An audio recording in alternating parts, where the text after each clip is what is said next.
Exercise number 8.1 का question number 6 में बोल रहा है यदि एंगल ए और एंगल बी न्यून कोण हो जहां cos ए बराबर cos बी है, ये दिया हुआ है तो दिखाना है कि एंगल ए बराबर एंगल बी है, ये दिखाना है। तो अब सबसे पहले यहाँ चर्चा जो किया है एंगल ए और एंगल बी क्या है, न्यून कोण है। तो हम जानते हैं कि ट्रिग्नोमेट्री में जो है जो त्रिभुज वर्क करता है वो त्रिभुज का नाम है समकोण त्रिभुज। अब समकोण त्रिभुज उस त्रिभुज को कहते हैं जिसका कोई एक कोण 90 डिग्री हो, जिसका कोई एक कोण 90 डिग्री हो। आइए हम देखते हैं, एक समकोण त्रिभुज बनाते हैं, एक समकोण त्रिभुज बनाते हैं जो कोई एक कोण क्या है 90 डिग्री है, ये 90 डिग्री का कोण बना रहा है। ठीक, अब यहाँ पर त्रिभुज में जानते हैं 3 कोण होते हैं, त्रिभुज में 3 कोण होते हैं 1 2 3। 3 कोण में कोई एक कोण समकोण है, तो ये कोण हो गया समकोण। अदर 2 कोण जो होगा वो न्यून कोण होगा, अदर 2 कोण जो होगा वो क्या होगा, न्यून कोण होगा। अदर 2 कोण जो होगा वो न्यून कोण होगा और ये क्या है, समकोण है। अब हम जानते हैं न्यून कोण किसको बोलता है, थोड़ा जान जाए। जिस त्रिभुज जिस कोण का मान 90 डिग्री से कम हो, जिस कोण का मान 90 डिग्री से कम हो उसे न्यून कोण कहते हैं, और जिस कोण का मान 90 डिग्री से और 180 के बीच में हो, 90 डिग्री से अधिक और 180 डिग्री से कम हो उसे अधिक कोण कहते हैं।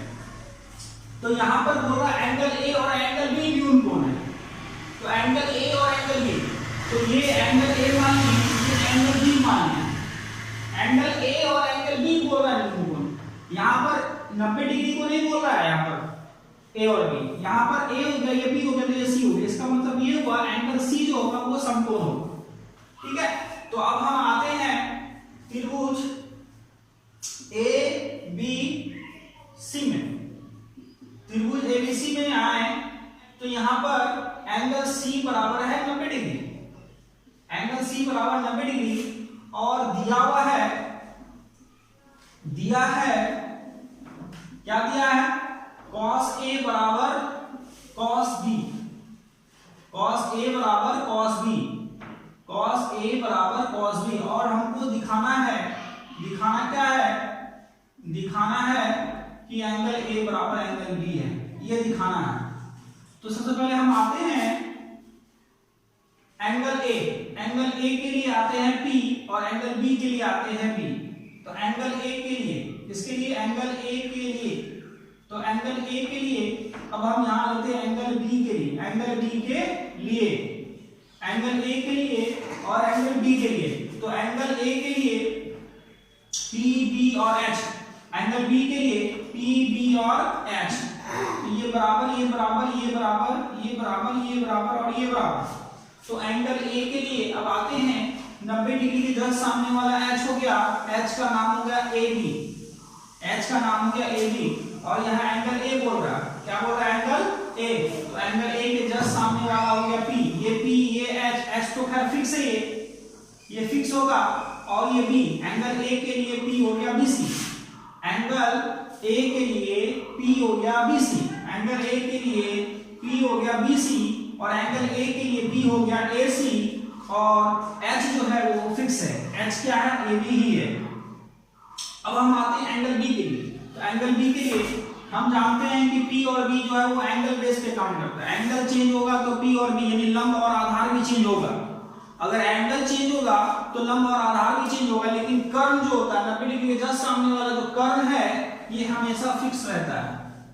अब हम आते हैं एंगल B के लिए। ये एंगल B है, तो ये एंगल B हुआ, तो एंगल B के सामने ये हो गया लंब और ये हो गया बेस। अब हम एंगल B के लिए, एंगल B के लिए P, एंगल B के लिए P हो जाएगा AC और एंगल B के लिए B, एंगल B के लिए P हो जाएगा BC।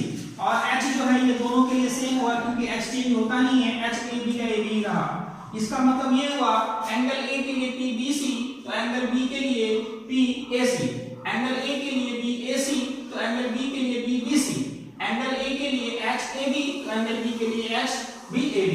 तो H जो है दोनों के लिए सेम होगा, लेकिन P और B और B जो है एंगल के बेस पे ये वर्क हो जाएगा, यानी क्रॉस हो जाएगा, यानी कि P, इसका P BC हो तो इसका B BC हो जाएगा, इसका B AC है तो इसका P AC हो। अब हमको जो प्रूफ करना वो देखते हैं, दिया हुआ क्या है, दिया हुआ है cos A बराबर cos B, यानी cos A और cos B दिया हुआ, ये क्या है, दिया है। अब हम आते हैं cos थीटा का फॉर्मूला होता है B बटा h, और यहां पर भी cos थीटा का फॉर्मूला होता है B बटा h, लेकिन यहां पर अंतर ये है कि यहां पर cos के साथ A है और यहां पर cos के साथ B है।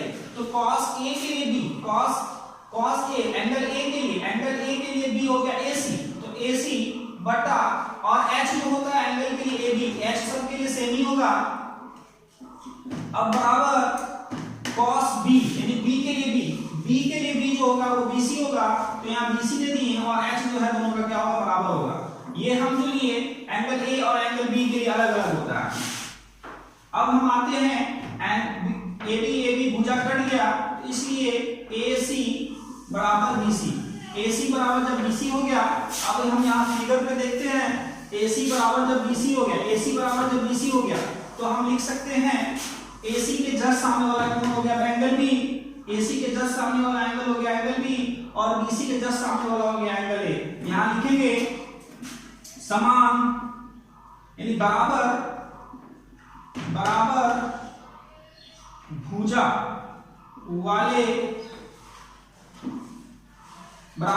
वाले संगत कोण, बराबर भुजा वाले के सामने वाला कोण भी बराबर होता है। इसका मतलब एंगल C और एंगल AC, यानी भुजा AC और भुजा BC बराबर है, तो भुजा AC के जस्ट आगे एंगल B हो गया और भुजा BC के जस्ट आगे एंगल A हो गया, तो एंगल B बराबर एंगल C, इसलिए हम लिख सकते हैं एंगल A बराबर एंगल B। ये हो गया प्रूफ। हम जानते हैं, फिर से एक बार हम बता रहे हैं, त्रिभुज का दो भुजा जो बराबर होगा, जब दो भुजा बराबर हो तो उसके सामने वाला कोण भी आपस में बराबर होगा। तो यहाँ पर ये दोनों भुजा बराबर है, ये भुजा बराबर है, तो ये भुजा के जस्ट सामने वाला कोण हो गया A और ये वाला भुजा के जस्ट सामने वाला कोण हो गया B। ये प्रूफ हो गया, ये जो दिखाने को रहा था दिखा दिए। अब हम आते हैं नेक्स्ट क्वेश्चन नंबर 7।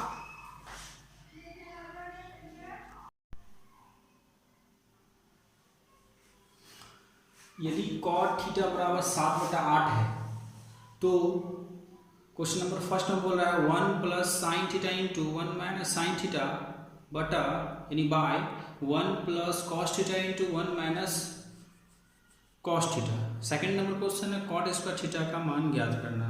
तो यहाँ पर सबसे पहले हम देखते हैं सॉल्यूशन में कॉट थीटा बराबर 7/8, तो कॉट थीटा बराबर 7/8 देखना है। इस जगह पे थीटा है, यहाँ भी थीटा, यहाँ भी थीटा, यहाँ भी थीटा, यहाँ भी थीटा, सभी जगह थीटा है। इसका मतलब जो लंब है वही लंब रहेगा, जो आधार है वही आधार रहेगा, जो कर्म है वही कर्म रहेगा। तो सबसे पहले हम देखते हैं कॉट थीटा का फॉर्मूला होता है बेस बटा लंब, यानी बेस बटा परपेंडिकुलर, यानी b बटा h, यानी b दिया हुआ है 7, p दिया हुआ है 8, तो निकाल लेना है h निकालने के लिए आपको पता है कि h सबसे बड़ा भुजा होता है त्रिभुज, समकोण त्रिभुज का, तो h निकालने के लिए प्लस का फॉर्मूला लगेगा p² प्लस b², तो h इक्वल टू p हो गया 8 का स्क्वायर प्लस 7 का स्क्वायर, h बराबर रूट अंडर 8 का स्क्वायर 64, 7 का स्क्वायर 49, h बराबर रूट अंडर 64 को 49 से जोड़ेंगे तो 113 होगा। तो ये h बराबर हो गया 113, h बराबर 113 हो गया। अब इस क्वेश्चन में देखते हैं क्या क्या है, साइन है, कॉस है और कॉस है। तो एक काम करते हैं, साइन थीटा बराबर हम निकाल लेते हैं। साइन थीटा बराबर होता है p बटा h, यानी लंब बटा कर्ण, तो लंब p हो गया आपको यहाँ पर 8 बटा हो गया 113। अब हम cos थीटा बराबर आते हैं, cos थीटा बराबर होता है b बटा h, cos थीटा बराबर b बटा h होता है, b यहाँ है 7 और h है रूट अंडर 113। अब हम यहाँ साइन पता चल गया, cos भी पता चल गया। अब हम क्वेश्चन नंबर फर्स्ट पे आते हैं। क्वेश्चन नंबर फर्स्ट में देखते हैं, क्वेश्चन नंबर फर्स्ट में बोल रहा है 1 plus sine theta into 1 minus sine theta बटा 1 plus cos theta into 1 minus cos theta. तो यहां पर आप जानते हैं कि 1 यहां भी 1 है, यहां भी 1 है, यहां भी साइन है, यहां भी साइन है, यहां प्लस है, यहां माइनस है। एक सूत्र होता है a plus b into a minus b बराबर होता है a square minus b square. तो यहां पर एक काम करते हैं, तो 1 यहां भी 1, यहां भी साइन, यहां भी साइन, तो 1 का स्क्वायर कर दिए माइनस साइन स्क्वायर थीटा कर दिए, यानी साइन थीटा का होल स्क्वायर कर दिए, यानी वही हो जाएगा। बटा यहां भी नीचे सेम चीज 1 माइनस cos थीटा का होल स्क्वायर। तो लिखेंगे यहां जहां a plus b into a minus b बराबर a square minus b square. अब हम आते हैं 1 का स्क्वायर 1 हो जाएगा माइनस साइन का स्क्वायर साइन स्क्वायर थीटा हो जाएगा, बटा 1 का स्क्वायर 1 हो जाएगा, cos स्क्वायर का फार्मूला होता है cos स्क्वायर थीटा। अब हम यहां साइन थीटा बराबर 8 बटा रूट अंडर 113 निकालें और cos थीटा बराबर 7 बटा रूट अंडर 113 निकालें। तो इस जगह पे हम पुट किए 1 माइनस साइन का होता है 8 बटा रूट अंडर 113। इसको मान लिया समीकरण फर्स्ट, इसको मान लिया समीकरण second. Suppose that sine theta का आया है 8 बटा रूट अंडर 113 का होल स्क्वायर बटा 1 माइनस cos का है 7 बटा रूट अंडर 113 का होल स्क्वायर। ठीक है, यहां पर लिखेंगे from equation first and second से। अब हम आगे सॉल्व करते हैं। 1 का 1 हो जाएगा माइनस 8 का स्क्वायर हो जाएगा 64 और रूट अंडर 113 का स्क्वायर हो जाएगा 113 बटा उसी प्रकार नीचे आ जाएगा 1 का 1 हो जाएगा माइनस 7 का स्क्वायर हो जाएगा 49 और रूट अंडर 113 का स्क्वायर हो जाएगा 113। इसके नीचे कुछ ना तो 1 है, इसके नीचे कुछ ना तो 1 है। अब हम इसका भिन्न का जोड़ करते हैं, यानी भिन्न का घटा 1 और 13 का एलसीएम 13 हो जाएगा, तो यहां हो जाएगा 113 माइनस 64 बटा 113। फिर नीचे भी उसी प्रकार करेंगे 113 यहां आ जाएगा माइनस 49 बटा 113। सॉल्व करते हैं तो यहां पर लिखेंगे 113 में से 64 घटाएंगे तो 13 में से 4 जाएगा बचेगा 9, यहां बच गया 10 जीरो, यहां 10 ले लिए 10 में से 6 जाएगा बच गया 4, 49 बटा 113 बटा यहां पर भी घटाएंगे 13 में से 49 घटाएंगे तो 64 हो जाएगा 64 बटा 113। इसका अब हम भिन्न का भागा करते हैं, भिन्न का भागा करेंगे 49 बटा 113 इंटू 113 मल्टीप्लाई आके ऊपर चले आया, यानी ये भागा का रिलेशन में है। भागा को जब गुणा में चेंज करते हैं तो 64 बटा 113 है तो पहले 113 बटा 64 हो जाएगा, 113 कट गया तो यहाँ हो जाएगा 49 बटा 64। एक आंसर कंप्लीट। सेकंड नंबर में बोल रहा है, सेकंड नंबर बोल रहा है cot स्क्वायर थीटा। तो cot थीटा बराबर है ऑलरेडी दिया हुआ 7 बटा 8, तो cot थीटा बराबर 7 बटा 8 दिया हुआ है तो यहाँ पे 7 बटा 8 दिए cot थीटा बराबर, तो cot 7 का स्क्वायर हो गया 49 और 8 का हो गया 64। ये हो गया। नेक्स्ट क्वेश्चन नंबर है 8। क्वेश्चन नंबर 8 में देखते हैं।